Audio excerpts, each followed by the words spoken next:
कवच देव पूजा का एक प्रमुख अंग है। जिस प्रकार युद्ध में जाने से पूर्व योद्धा लौह कवच से अपने शरीर के अंगों तथा आयुधों को सुसज्ज करता है, उसी प्रकार आध्यात्मिक जगत के लोग दैवी आपदाओं से अपनी सुरक्षा के लिए अपने इष्ट देव से जिस स्तोत्र द्वारा प्रार्थना करते हैं, उसे कवच कहा जाता है।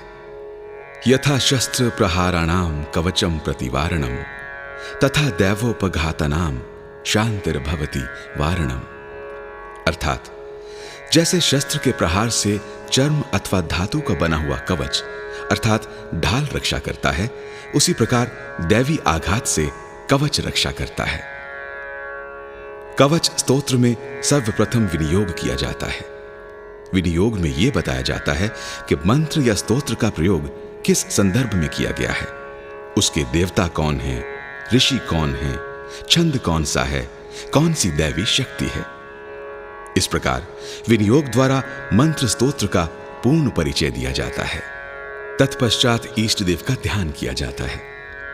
अंजनी नंदन श्री हनुमान जी श्री रुद्र के अवतार हैं। रुद्रावतारः संजगे वायु पुत्र प्रतापवान, रुद्र देह तजी नेह बस बानर भे हनुमान। शास्त्रों में श्री शिव जी को पंचमुखी कहा गया है। उपासना पद्धति में श्री शिव जी की पंचवक्त्र पूजा का भी विधान है। अस्तु, श्री हनुमान जी के रुद्र रूप की उपासना के लिए सर्वप्रथम श्री पंचमुखी हनुमत कवच का पाठ करने का विधान है। चारों दिशाओं में इनके 4 मुख हैं तथा ऊपर एक मुख है। इस पंचमुख स्वरूप वाले श्री हनुमान जी से अपने समस्त विघ्नों को दूर करने तथा रक्षा करने के लिए प्रार्थना की जाती है। शुद्ध अंतःकरण तथा शुद्ध शरीर से एकाग्रचित होकर प्रतिदिन श्री पंचमुखी हनुमत कवच का 11 बार पाठ करने या श्रवण करने से सभी सिद्धियां प्राप्त होती हैं।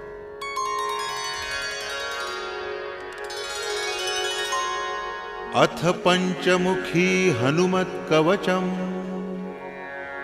अस्य श्री पंचमुखी हनुमत कवच स्तोत्र मंत्रस्य ब्रह्मा ऋषिः गायत्री छंदः हनुमान देवता राम बीजं मम शक्तिः चंद्र इति कीलकम्। ओम रौं कवचाय हुम् ओम ह्रौं अस्त्राय फट्। ईश्वर उवाच अथ ध्यानं प्रवक्ष्यामि शृणु सर्वांग सुंदरम। तत्कृतं देवदेवेशि ध्यानं हनुमतः प्रियं। पंचवक्त्रं महाभीमं कपियूथ समन्वितं। बाहुभिर्दशभिर्युक्तं सर्वकामार्थ सिद्धिदं। पूर्वं तु वानरं वक्त्रं कोटिसूर्यसमप्रभं। दंष्ट्राकरालवदनं भ्रिकुटीकुटिलेक्षणम्। अस्यैव दक्षिणं वक्त्रं नारसिंहं महाद्भुतम्। अत्युग्रतेजो वपुषं भीषणं भयनाशनं। पश्चिमे गारुडं वक्त्रं वक्रतुण्डं महाबलम्। सर्वनागप्रशमनं सर्वभूतादिकृन्तनम्। उत्तरं सौकरं वक्त्रं कृष्णदीप्तनभोमयम्। पाताले सिद्धवेतालं ज्वररोगादिकृन्तनम्। ऊर्ध्वं हयाननं घोरं दानवान्तकरं परम्। येन वक्त्रेण विप्रेन्द्र तारकाया महाहवे। दुर्गते शरणं तस्य सर्वशत्रुहरं परम्। ध्यात्वा पंचमुखं रुद्रं हनुमन्तं दयानिधिं। खड्गं त्रिशूलं खट्वांगं पाशमङ्कुशपर्वतं। मुष्टौ तु मोदकौ वृक्षं धारयन्तं कमण्डलुं। भिन्दिपालं ज्ञानमुद्रां दमनं मुनिपुङ्गवम्। एतान्यायुधजालानि धारयन्तं भयापहम्। दिव्यमाल्याम्बरधरं दिव्यगन्धानुलेपनम्। सर्वैश्वर्यमयं देवं हनुमद्विश्वतोमुखम् पञ्चास्यमच्युतमनेकविचित्रवर्णं वक्त्रं सशङ्खविभृतं कपिराजवीर्यं पीताम्बरादिमुकुटैरपि शोभिताङ्गं पिङ्गाक्षमञ्जनिसुतं ह्यनिशं स्मरामि। मर्कटस्य महोत्साहं सर्वशोकविनाशनं शत्रुसंहारकं चैतत् कवचं ह्यापदं हरेत्। ॐ हरिमर्कटमर्कटाय स्वाहा। ॐ नमो भगवते पञ्चवदनाय पूर्वकपिमुखाय सकलशत्रुसंहारणाय स्वाहा। ॐ नमो भगवते पञ्चवदनाय उत्तरमुखाय आदिवाराहाय सकलसम्पत्कराय स्वाहा। ॐ नमो भगवते पञ्चवदनाय ऊर्ध्वमुखाय हयग्रीवाय सकलजनवश्यकराय स्वाहा इति मूलमन्त्रः। ॐ अस्य श्रीपञ्चमुखहनुमत्कवचस्तोत्रमन्त्रस्य श्रीरामचन्द्रऋषिः अनुष्टुप्छन्दः श्रीरामचन्द्रो देवता सीताबीजं हनुमानिति शक्तिः हनुमत्प्रीत्यर्थं जपे विनियोगः पुनर्हनुमानिति बीजम् ॐ वायुपुत्राय इति शक्तिः अंजनीसुतायेति कीलकम् श्रीरामचन्द्रवरप्रसादसिद्ध्यर्थे जपे विनियोगः। ॐ हं हनुमते अंगुष्ठाभ्यां नमः। ॐ वं वायुपुत्राय तर्जनीभ्यां नमः। ॐ अं अंजनीसुताय मध्यमाभ्यां नमः। ॐ रां रामदूताय अनामिकाभ्यां नमः। ॐ ऋं रुद्रमूर्तये कनिष्ठिकाभ्यां नमः। ॐ सं सीताशोकनिवारणाय करतलकरपृष्ठाभ्यां नमः। ॐ अंजनीसुताय हृदयाय नमः। ॐ रुद्रमूर्तये शिरसे स्वाहा। ॐ वायुपुत्राय शिखायै वखट्। ॐ अग्निगर्भाय कवचाय हुं। ॐ रामदूताय नेत्रत्रयाय वौखट्। ॐ पञ्चमुखी हनुमते अस्त्राय फट्।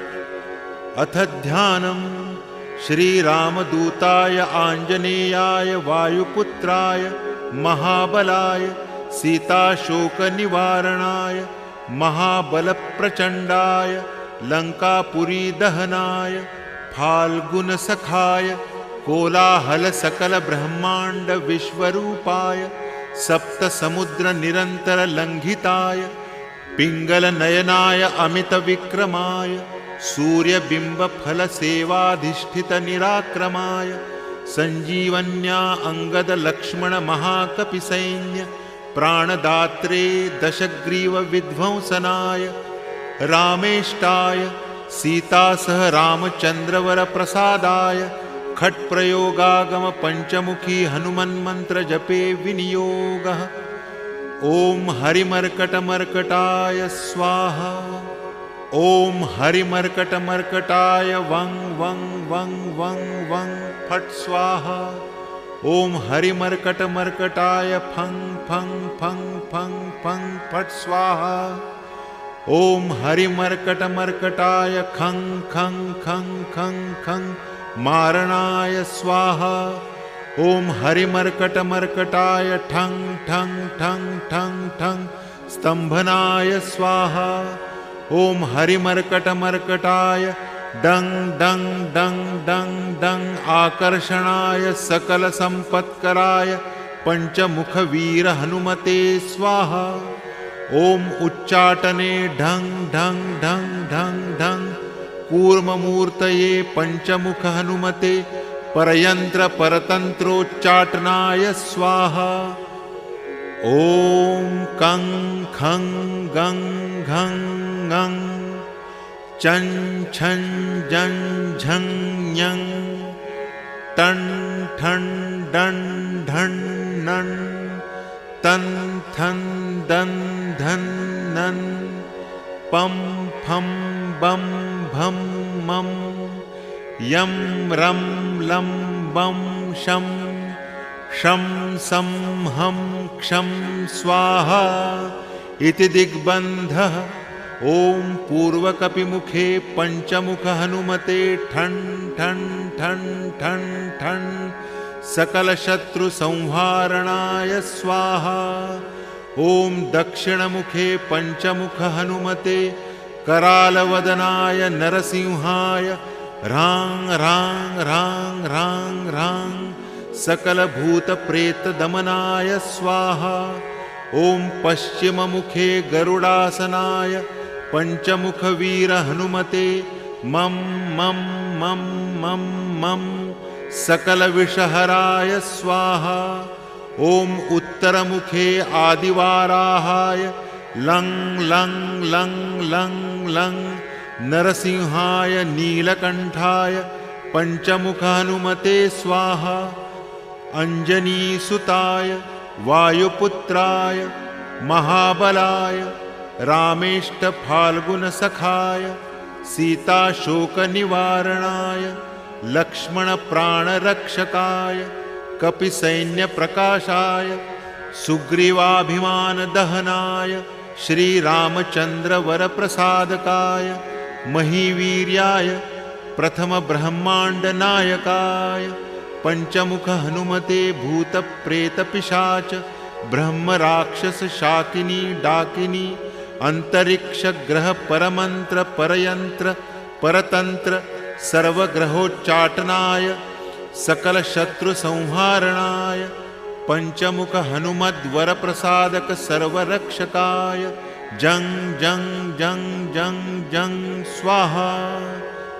इदं कवचं पठित्वा तु महाकवचं पठेन्नरः एकवारं पठेन्नित्यं सर्वशत्रुनिवारणं द्विवारं तु पठेन्नित्यं पुत्रपौत्रप्रवर्धनं त्रिवारं पठते नित्यं सर्वसम्पत्करं परं चतुर्वारं पठेन्नित्यं सर्वलोकवशीकरं पञ्चवारं पठेन्नित्यं सर्वरोगनिवारणं षड्वारं तु पठेन्नित्यं सर्वदेववशीकरं सप्तवारं पठेन्नित्यं सर्वकामार्थसिद्धिदम् अष्टवारं पठेन्नित्यं सर्वसौभाग्यदायकं नववारं पठेन्नित्यं सर्वैश्वर्यप्रदायकं